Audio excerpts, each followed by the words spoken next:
Good afternoon, everybody. My name is Nick Richards. Welcome to our webinar talking about GDPR, the impact of GDPR on charities and some ideas on how to prepare your staff. Thank you very much for joining us today. I'll be introducing you very shortly to my colleague from Clayden Law, Piers Clayden, and myself there on the left. We've got everybody on mute. There is an ability for you to be able to ask questions. So if you do have any questions, if you want to type the question in, and then we'll take questions at the end of the session. That's okay.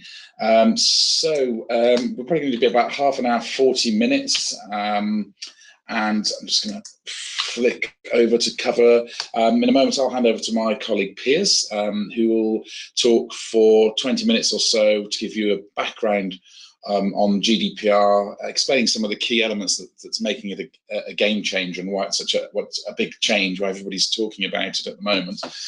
And also, just zero in on some of the things that non-profit organisations, charities, and you guys out there need to be thinking about with regards to becoming GDPR compliant. And then Piers will pass the mic back to myself, and we can talk to you a little bit more about how we are helping and can help potentially with getting you in understanding more about the GDPR and giving you some actionable things to do, and how we can provide some training for your staff. So without further ado, I'll hand you over to Piers. Hi Piers, are you there? Nick, hi, and good afternoon everyone. Thanks very much indeed for joining us. Delighted to have the next half an hour with you just to give you some of the highlights or lowlights, if you like, of GDPR and the particular impact this is likely to have on charities.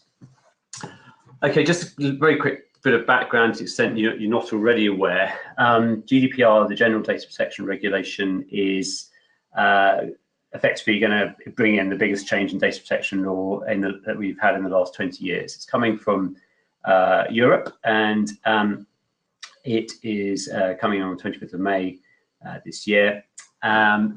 We are obviously into an end game now with Brexit, but however, the GDPR will not be affected as such by Brexit, because the UK government have put their mark in the sand on this one. They are very much saying that GDPR is here to stay within or without the EU. And in fact, they're backing it up by bringing in their own enhanced Data Protection Act, which will also not only safeguard GDPR in UK law, but also build on it. And what this Data Protection Act also does, which is going to be coming into force during the course of this year, it's currently in the legislative process, but it's due to be enforced, I suspect, and it will happen on or around the 25th of May as well. It's also bringing into play some of those areas of derogation that the UK government is permitted to make their own rules, if you like, from a data protection point of view, which will apply to the UK only, and that will happen through this new Data Protection Act 2018. So obviously, personal data is a absolutely fundamental part for any charity, particularly around both for the people they're serving as part of their mission, as well as fundraising and volunteers and supporters and such like. So it has an above average impact, I would say. The GDPR will have an above average impact on the charity sector.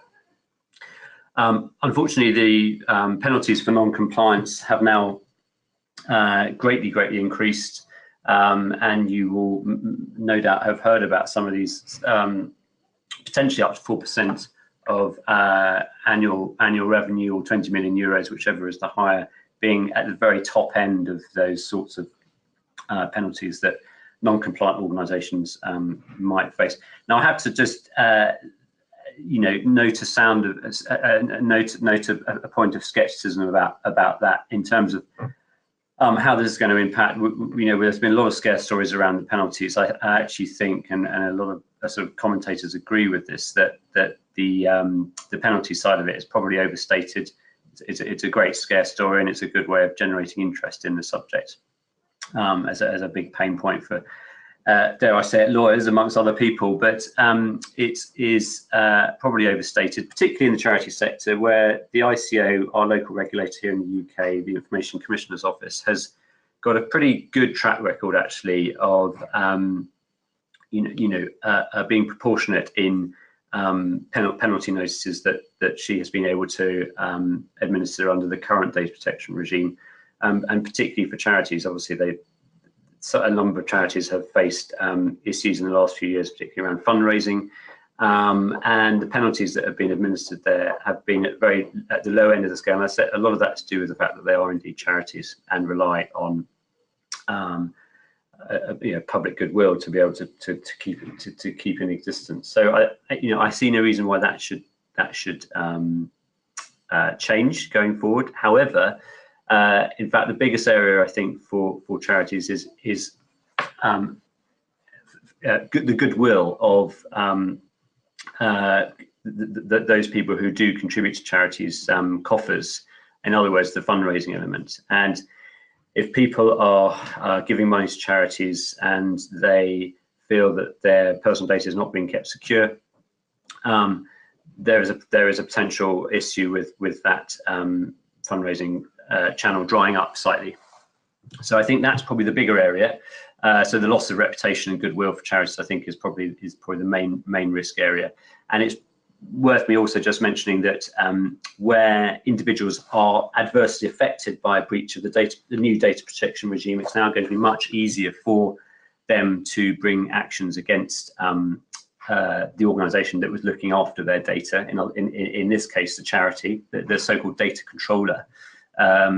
Individuals will have a much easier way of bringing claims against that organisation than they have hitherto had.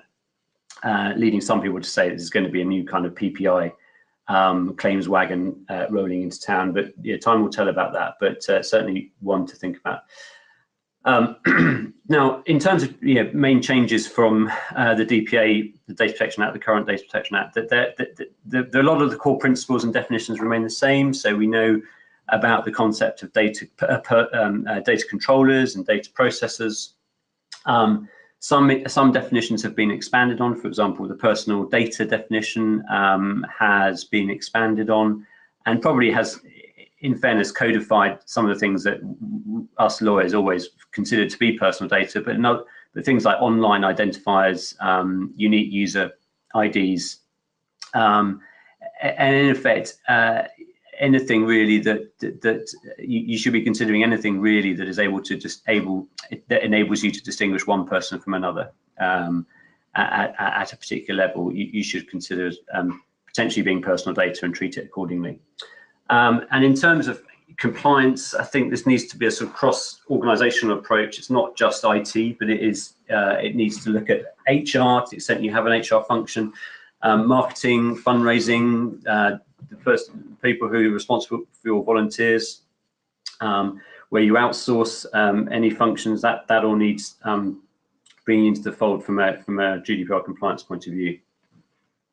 And obviously, I'm talking today primarily about GDPR. I'm obviously aware that the charity sector is also regulated by the fundraising regulator, and I know there has been a lot of activity on that front as well, but I'm concentrating mainly today. I'm not a charities lawyer, but I'm concentrating, I hope you'll forgive me, just on the GDPR side of things. So Nick, if you could go on to the next slide now, please.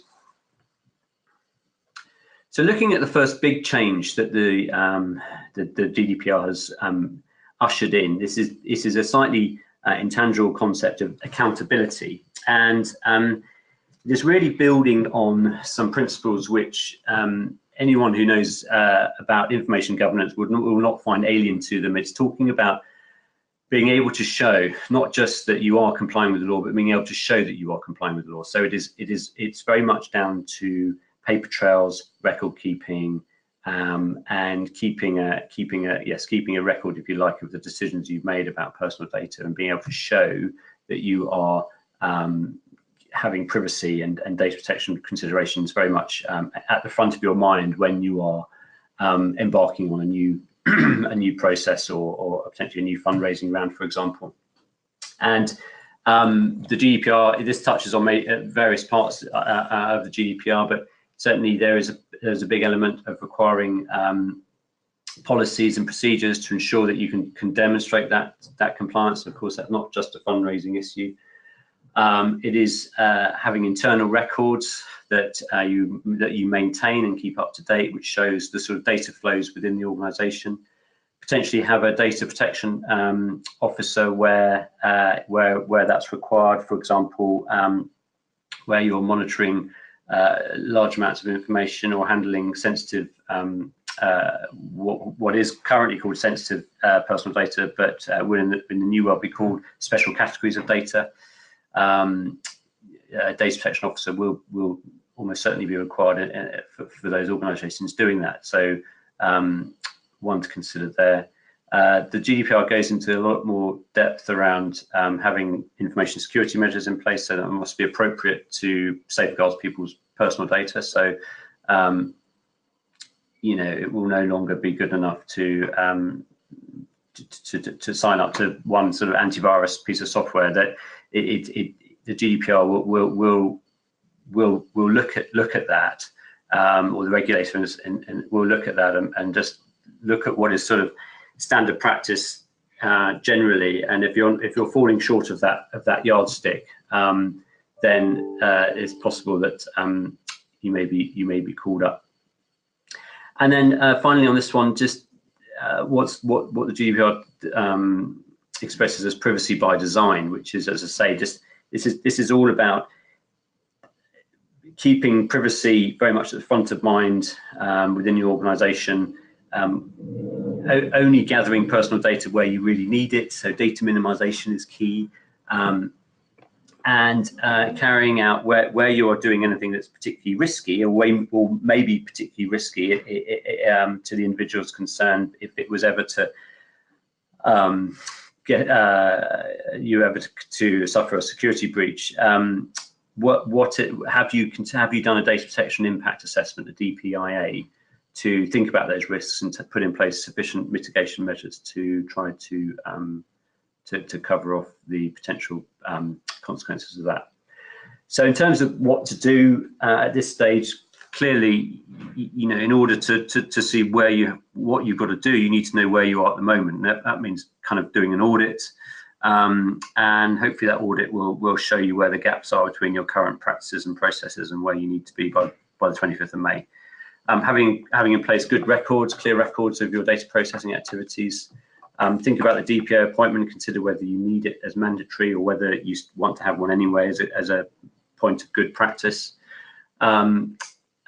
Keep your policies up to date, or get your policies up to date. Make sure they reflect the requirements of the GDPR rather. And just training obviously plays a big part in this. Training your staff, and this is obviously where the Me Learning modules may prove particularly useful, and being able to verify that you have carried out that training.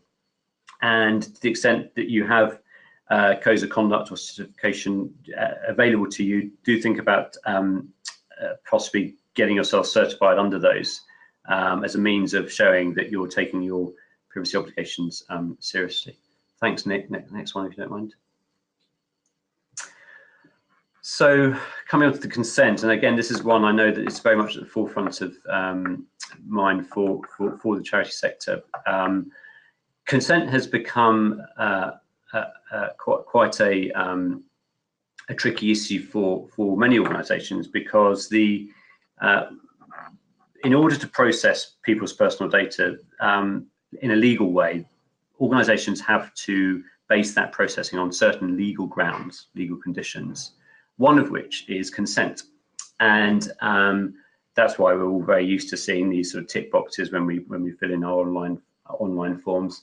And that is the way that organisations hitherto have been blindly going about gathering in this data and using it for their various purposes. However, under the GDPR, the ability to get a valid consent has got a lot harder, and not least because it's very much a positive. It has to be very much a positive activity now. It has to be freely given. It has to be specific to the processing activity that you want to do, which is based on that consent. And so, if you've got multiple, if you want to process data for multiple reasons, and those reasons are going to be based on consent, you have to spell out those requirements very, very clearly, and make sure it's an informed decision on the part of the individual, and make sure their consent is an unambiguous one. So what that means, practically speaking, is that statements or clear affirmative actions are required. Pre-tick boxes and sort of inferred consent or opt-out consents are no longer going to cut the mustard. Individuals need to be able to revoke those consents as easily as they gave them. So, Nick, if you just go on to the next slide, please. Thank you very much.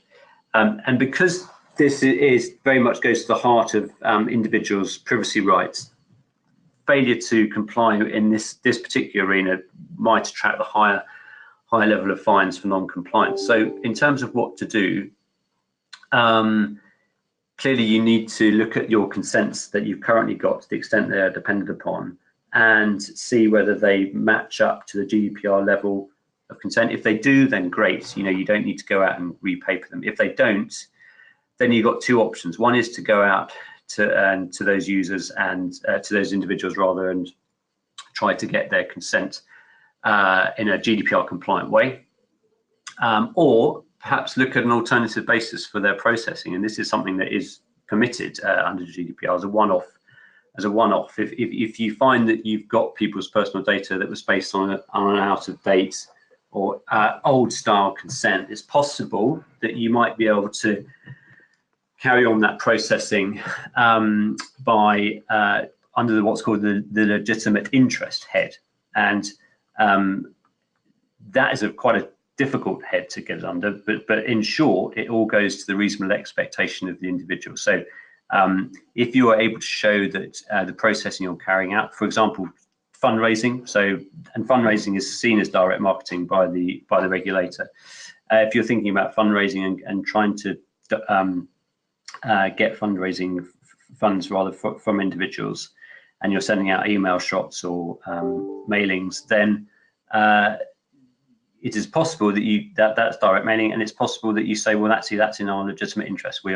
It's necessary for our purposes as a charity, and we think it's kind of within the reasonable expectation of this person that they might receive a communication from us because they previously donated to us. So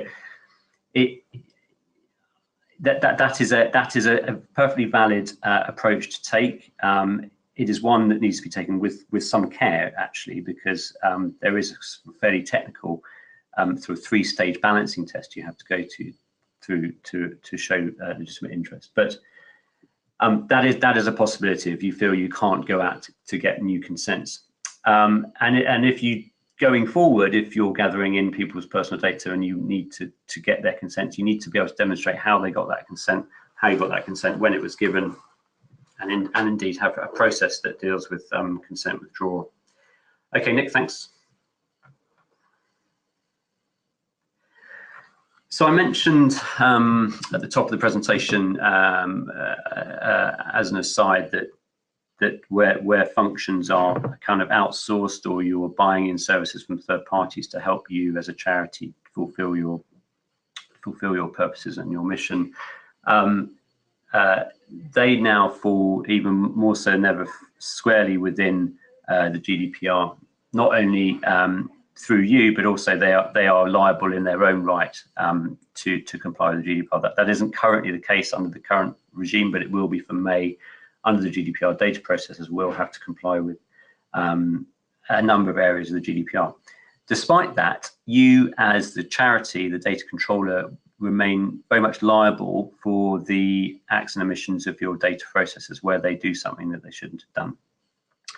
So it becomes even more important that when you are thinking about engaging a third party to handle personal data on your behalf, as in a data processor, and that may be as simple as getting an external organization to your payroll, or sending some addresses to a mail shop fulfillment company to send out some postal details, or otherwise just engaging a fundraising company to help raise funds and providing them with a list of people to call.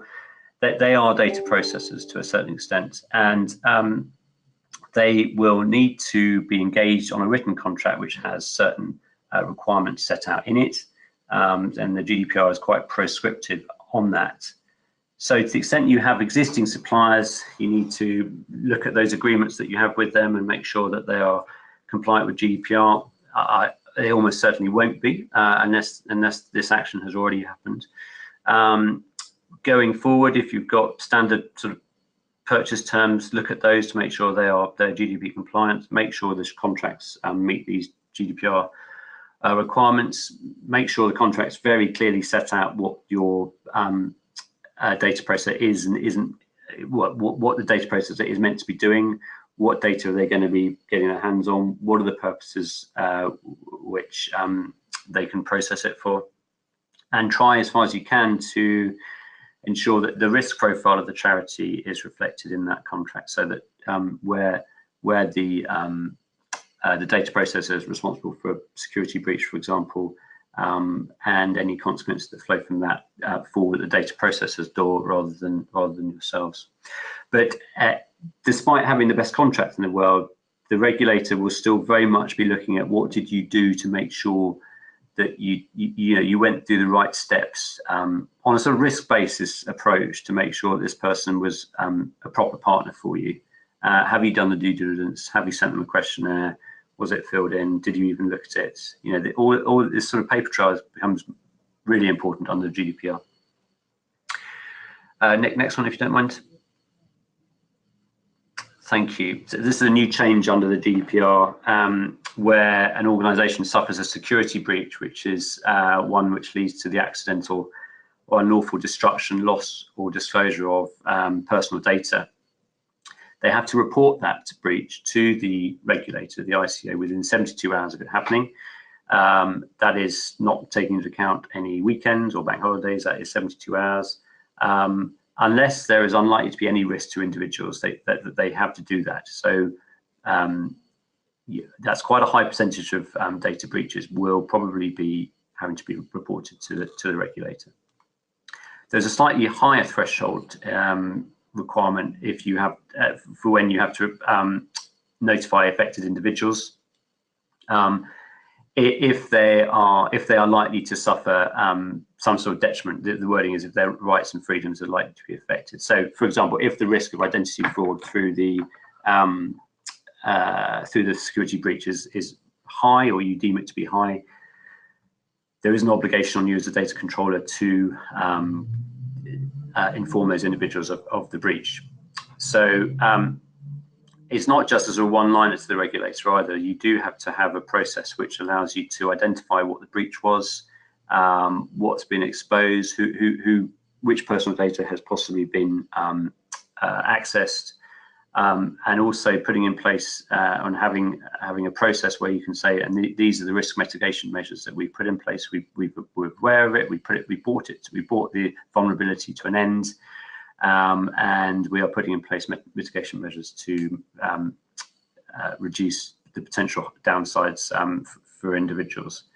And you know, encryption plays a big part in that. So clearly, if your data is encrypted within your systems, then that will help enormously to mitigate the potential risks of a security breach.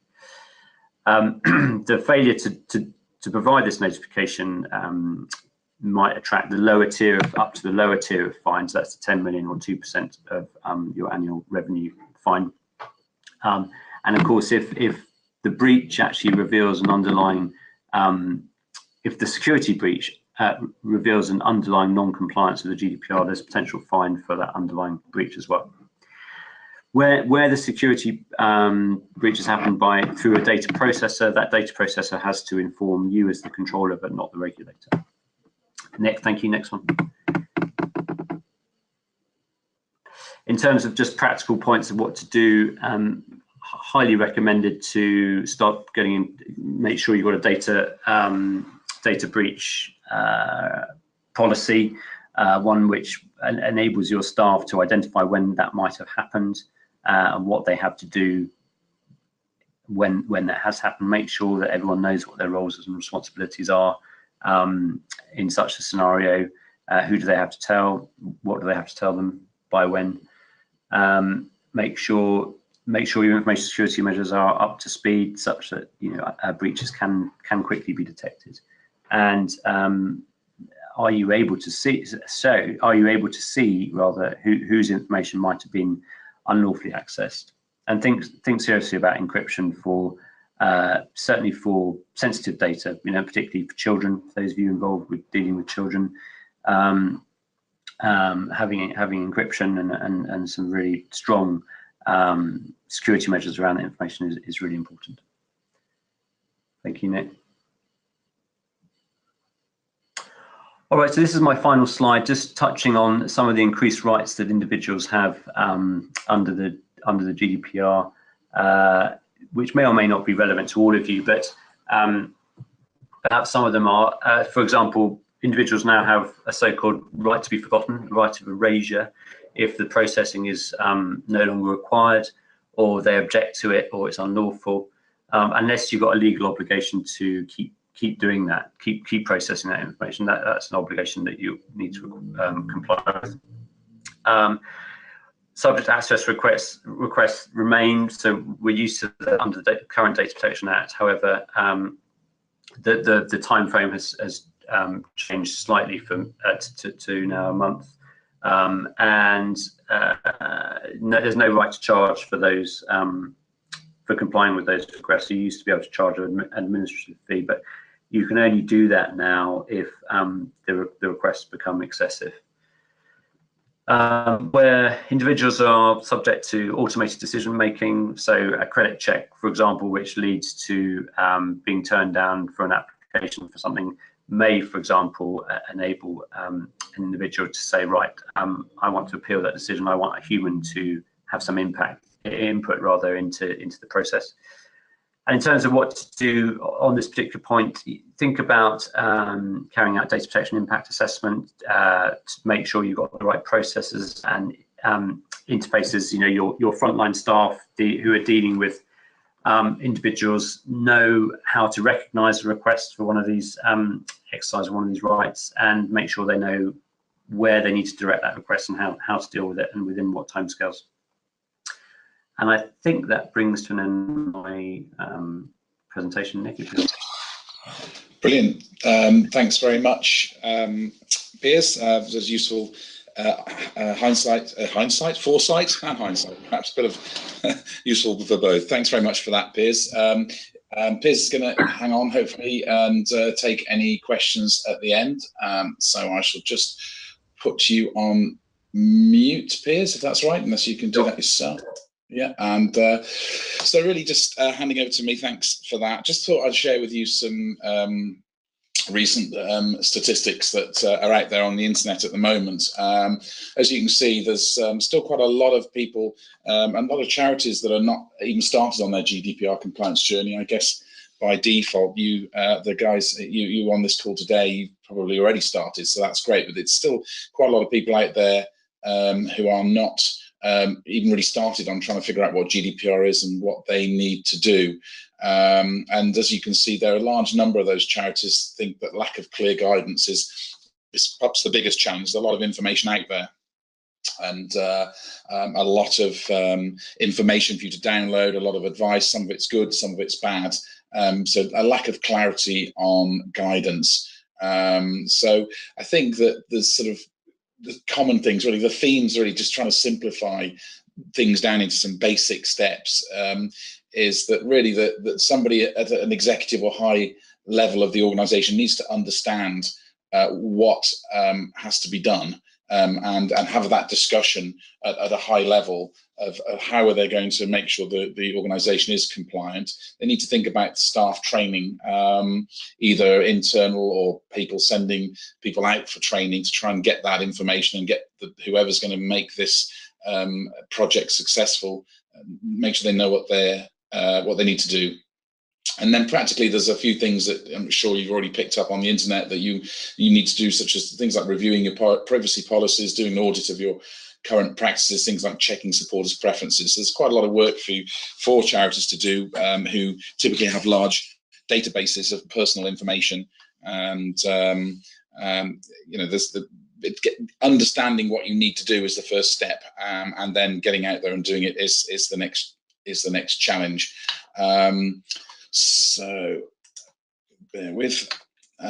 So some of the things that would be quite useful in the process. Obviously, we are here today to talk to you about training.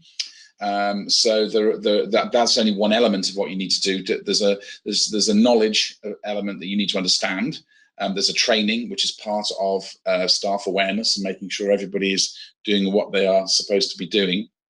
There's the doing, which is, it may well be you need to do it yourself, or somebody within your organisation needs to do it. You may get advice from organisations such as Piers Clayden Law and other organisations who can come along and send somebody to help you figure out what you need to do next. There are systems. And we recently spoken to an organisation with a very good system where you can actually track everything you're doing, audit your current systems, audit your current assets, and keep a track of all that, and help sort of systemize the GDPR compliance process. So training is just one part of the solution, but we can help you with others and provide you some pointers and some advice and some guidance. So specifically training, we talked a little bit earlier about the board needing a buy-in. It's really important that the senior members, senior leaders, the board, the trustees are aware of GDPR and the importance of it. There's a lot of information out there about it's not that important, it's only a few changes, it doesn't make any difference, we don't need to worry about it, it's scaremongering. It really isn't. If you're compliant with the Data Protection Act for 1998, you're certainly well on the way. But there are some significant differences that you do need to be aware of. So it's important that the board grasp this. There's a lot of talk about the financial cost of GDPR. The ICO have stated that they're not going to be out there fining people on the day it starts. There's going to be some leeway. There's going to be some tolerance. However, I think that the German government, when they saw ICO saying that, said that if we're still part of the EU, and if the ICO is seen to be overly lenient and not fining when they should be fining, they may well step in and require the ICO to make fines. But the intention is that they're not going to be fining people from day one. That they want to be, there's a transition period. They want to see you working towards compliance. But the real risk of getting it wrong is reputation. You don't want to be the organisation that has a data breach and it's put all over the press. So it's really making sure that your house is in order to be legally compliant and to protect your reputation, but also to make sure these changes in GDPR. As Piers mentioned, we're working on laws from 1998 when the smartphone wasn't invented, and only 15% of households in the UK had access to the internet, and I think Google was 7 months old. So it's changed a bit since then. So we really, anybody who's marketing to using personal information really does. It did need an overhaul. So we need to educate the board so they get your buy-in, you get the buy-in, and they understand the importance of this. Generally, within an organisation, we've given the term practitioner. That you will have heard of the term the data protection officer or the DPA. They are the person within the organisation fundamentally that has the responsibility to make the organisation compliant. And that can be in a large organisation, it might be a number of people, probably one. In a small organisation, it could be you're the person that I'm talking to now that needs to do it, or it could be something that you devolve down to somebody else. But somebody who has ultimately the responsibility to ensure the organisation is compliant. So they have to really, if that's you, know everything about the GDPR, make sure that you're fully up to speed with what you need to do, how to figure out where you are now, how to figure out what you need to do, and then how to get there, and how you're going to do that. So that's very important that you understand everything there is to know about the GDPR. We've created a second training course. We called it Foundation. With some organisations, the data protection officer, the person who is responsible for getting it done, isn't always the person who does it. So somebody may well have to take the responsibility to get it done within the organisation. Within smaller organisations, there's usually not that many. The role is one and the same. Within larger organisations, it may well be the data protection officer isn't the person who's actually having to do it on the ground, but they need to know not only what's got to be done, they need information on how to do it as well. We've recently put together a course for marketing. Marketing, and as Piers mentioned, marketing and HR are both quite heavily hit, if you like. There are a lot of changes really that people who are marketing and people in the HR department need to think about, because typically marketing personal data and employees or volunteer information, if you're have volunteers, you keep their data, you know, in the HR section will be responsible for that. So we've created a module specifically for people who are involved in marketing with an organization to help them understand, you know, the key things in the GDPR that are different to the current legislation, and highlight the things they really need to think about and what they need to be doing. So there's a lot of information there that would be helpful to the marketer.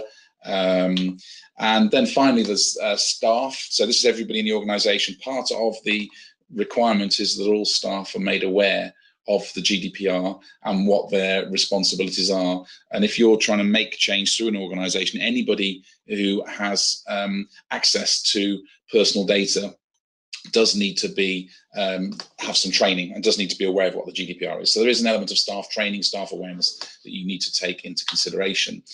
Just out of interest, we've been doing a weekly, bi-weekly Google search for GDPR since early 2017, and as you can see, in the last we did a Google search yesterday afternoon and typed in GDPR and got 2.72 million results within the last 30 days.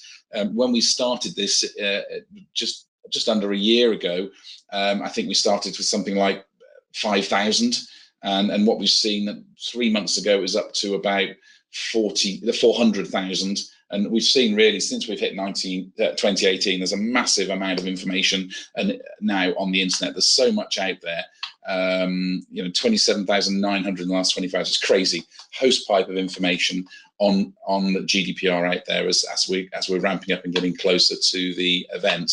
You know, the kind of information that's out there, that you've got classroom training, you've got large seminars, webinars such as this, guidance for the Information Commissioner's Office, white papers, paid consultancy using legal firms and using management accountants and IT companies. There's a lot of options for you out there, a lot of things for you to go out there and find out what you need to do.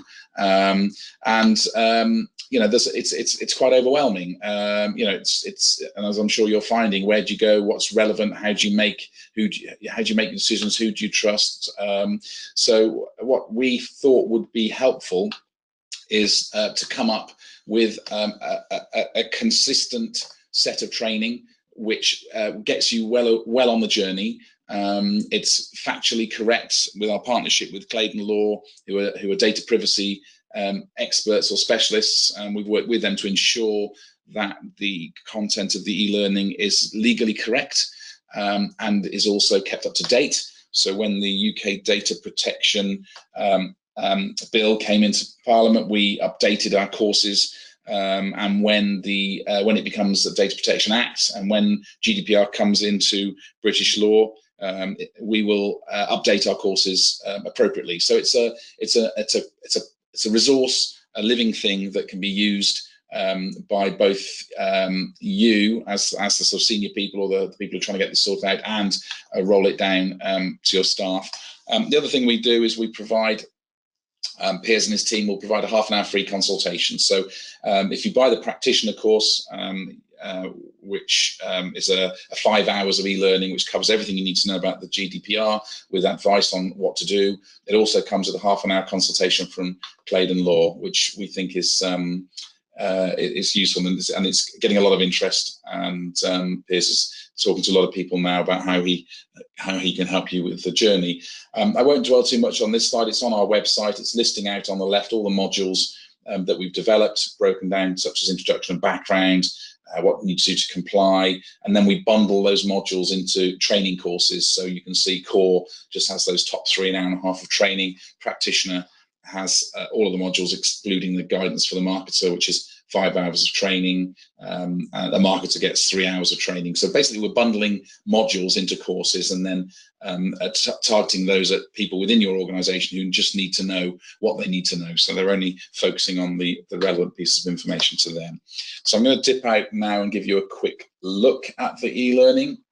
So I'm logging into our online training system. So our e-learning comes with a training system. There's no additional fee for that. It's just, it'll help you train, and we can provide access, if you wish access to this, to have a look and have a play with the courses and have a look at some of the courses. Please feel free to email us or contact us and we'll get you access to that.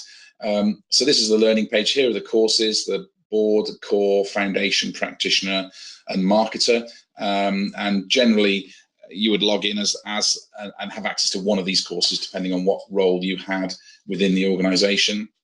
If I go into the course here, launch the practitioner course, which has got all of the modules bar the marketer module is, and what I'll do is I'll quickly run one of those modules and flick through a few of the slides so you can see a little bit of information. So here's the training program for all of the courses. We can see these aren't activated. This is the demonstration system. So if I go into GDPR Steps to Compliance Part 1, for example, and then launch that course, hopefully that'll run.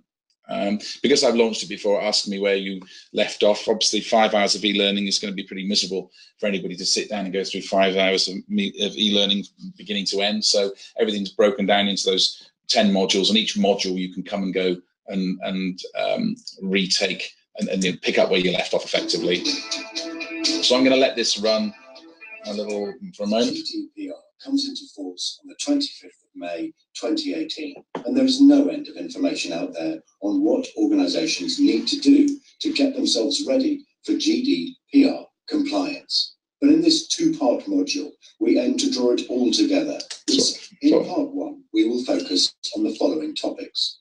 Awareness. So this module is the Steps to Compliance Part 1. It's actually 2 modules in total, and this is explaining to somebody what they need to do to become compliant, taking them step by step through the process. GDPR compliance is going to need an allocation of resources, both in terms of people, and you can flick through. Level of compliance in each business, and very important. Go to the previous and next slide. Data controllers and processors are now required. The GDPR provides so if they click on the notes for some advice. So we have a little bit of interaction. Sign up, allocate. There's a complete set of menu here as to so you can see and jump your way through the course. There's some video. Let's go and try and find one with a bit of video.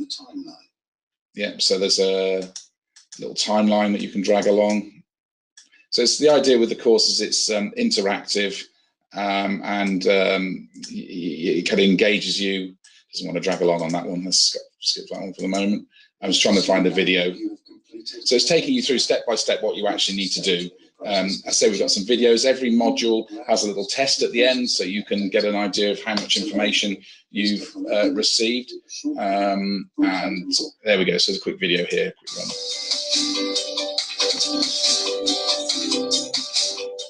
Once your data map is completed, for each processing activity, you need to check you have the legal grounds for processing that personal data.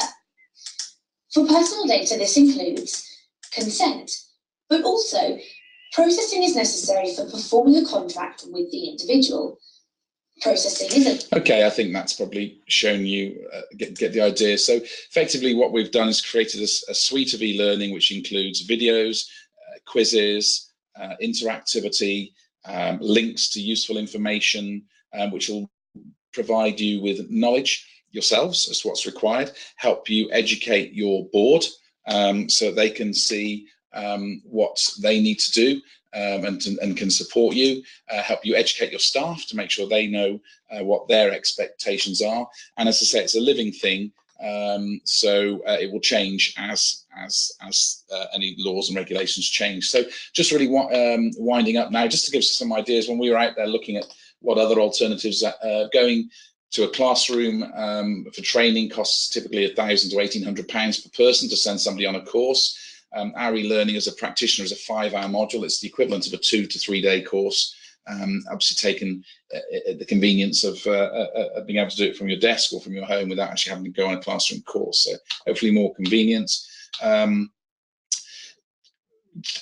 Organisations, charities, SMEs do spend can spend £3,000–4,000 on legal fees. The idea really is that if you've taken all this and got all this information, if you do then want to engage with a law firm or a management accountant company or an IT company to talk more, you'll have a lot more information available. You'll need to spend less time with them. So and potentially a half-an-hour consultation and a 5-hour e-learning course should pretty much get you on the way to understand what you're doing and what you need to do. Clearly, we think that we can save you some time. You can get cracking. We've got all the information here. And finally, because we're using a learning platform, everything is audited, so you can keep a track and make sure staff do take the training and have taken that training. So should you ever need to demonstrate compliance, should you ever have to prove that you're working in a compliant manner, then you can evidence that you have done comprehensive training on the GDPR. We do work with a lot of organisations, as well as non-profit. We work with local authorities, and we work with education providers and local and non-profit. We're working with the Chartered Institute of Marketing, who are pushing and helping their members understand more about the GDPR by providing an e-learning course, plus a number of other partnerships that we're talking to, such as CIPD and so forth. So I'm on to my Q&A session. So if you want to have a think before we wind up, if there's anything you'd like to speak, excuse me, like to ask Piers or myself, we'd be happy to take those questions. One person asked earlier about a copy of the slides. We actually upload this webinar is recorded and will be uploaded onto YouTube, and we'll send you the link so you can take any information you need from the slides, and feel free to use that as you see fit. I'm just going to ask Piers if he can come back on. Hi Piers, you there? Hi, yep. Great. So we have a couple of questions coming up. First question we have is, if we have a database, we already have a database of people that we communicate with. Can we continue to use that database, or do we have to start again? Well, this really goes to the point that I was making earlier, that you need to look at that database and work out a number of things. One is, where did it originate from? Two, what uses are you making of it? So I'm assuming in this case that it is for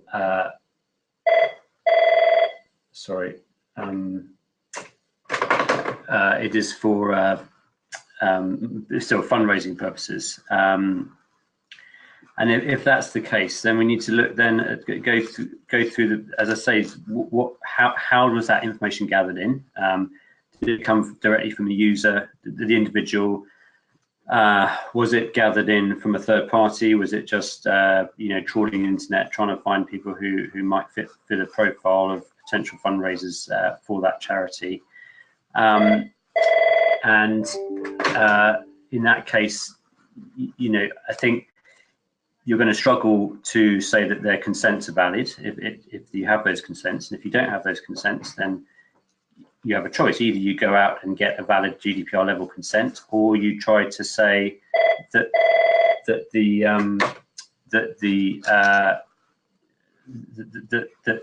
what you're doing is within your legitimate interest. And that's where you have to. That's where there's quite a technical analysis to be done, and you have to go through this balancing test of thinking, well, what is my legitimate interest? Why is the process necessary for that legitimate interest? And does that legitimate interest outweigh the rights and freedoms of the individual? And that is when you think about what is their reasonable expectation about how that data might be used. Thanks, Piers. I've got probably got a few more questions. I've got time to do one more because I think we're running over, but I think it's sort of, you may have answered this already. It's a question about transporting data. So giving a volunteer information about a client, how would they go about that? So I guess that's giving a volunteer information about a client. So somebody, I guess, who doesn't actually work with you, giving them some sort of information about clients, so presumably personal information or information about the person. Thanks. That's actually a really good question, because I'm not sure I totally drew this point out in the presentation. But the point there is that it really depends what that volunteer is being asked to do with the information, and if that volunteer is acting purely on behalf of the charity and very much following the charity's instructions as to how it's transported, how the personal data is being handled, then the chances are that person is probably be a data processor, and that is really that brings into play all of the slide that I was talking through around data processing and sort of compliance obligations you as a controller have with that person. And I appreciate very much that with the volunteer sector and charities, this presents a real problem, and it would be nice to see the ICO provide some guidance on this area, because I can really sympathise with the charity sector on this, because they often depend on volunteers to help them run themselves, and those volunteers are not employees and they're not independent contractors. They're not paid. They're giving their time up freely. Are they going to want to be signing up to these potentially quite scary-looking terms and conditions of processing? To which the answer I suspect is no. Now, the alternative is that volunteer is seen as a data controller in their own right with what they do with that data, and that in turn brings on other obligations on, first of all, on the charity, because you are disclosing that personal data to a third party, i.e. the volunteer. You have to make that very clear in your information notice. And then the volunteer becomes a data controller themselves, so they then become subject to the full burden of the GDPR. So neither of those is particularly attractive options, I don't think. I suspect the least worst is the data processing course, but I can see that there is going to be problems with that.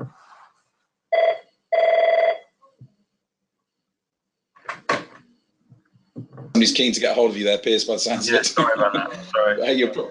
Just one more question, actually, Piers, and we'll let you go, because obviously somebody desperately needs to talk to you. A very good question, I think, so I'd like to answer this one, and we'll close on this one. Somebody's saying they have clients who have dementia. So what they're interested to know about, are third parties allowed to give consent on their behalf? That's an excellent question. That is a very good question on a Friday afternoon. I guess it depends on the capacity of the person giving of the patient, of the sufferer, now. Actually, and sorry, go back to the consent point. It may well be that the consent isn't required, and the charity is able to process the data under one of the other grounds, like to protect the vital interests of that subject, of that person. So the consent is not the only show in town, and we haven't had time to go through all of them, but there are other options there. And of course, if that third party has the power of attorney over the dementia sufferer, then of course that power of attorney person has the right to provide that consent, because that's one of their rights as an attorney. So there are various options there. Consent is certainly not the only show in town there, and it would be nonsensical if that was the case. That's great. Well, thanks ever so much, Piers, for joining us today. We'll let you go and speak to that person who's clearly desperately trying to get hold of you. So thank you. Thank you for your time, and thank everybody else. Thank you for your time today. I hope you found the information that we provided useful, of any interest. My colleague who couldn't join us today, Kevin, looks after all of our non-profit charities. So if you want to have a conversation with Kevin at all about anything you've heard today, or if you wanted further information, or you would like a free trial of our courses, we do run some promotions for non-profit organisations, providing training at a very much reduced cost, and Kevin would be delighted to hear from you. So with that, I shall sign off, and thank you once again for attending. Thank you very much.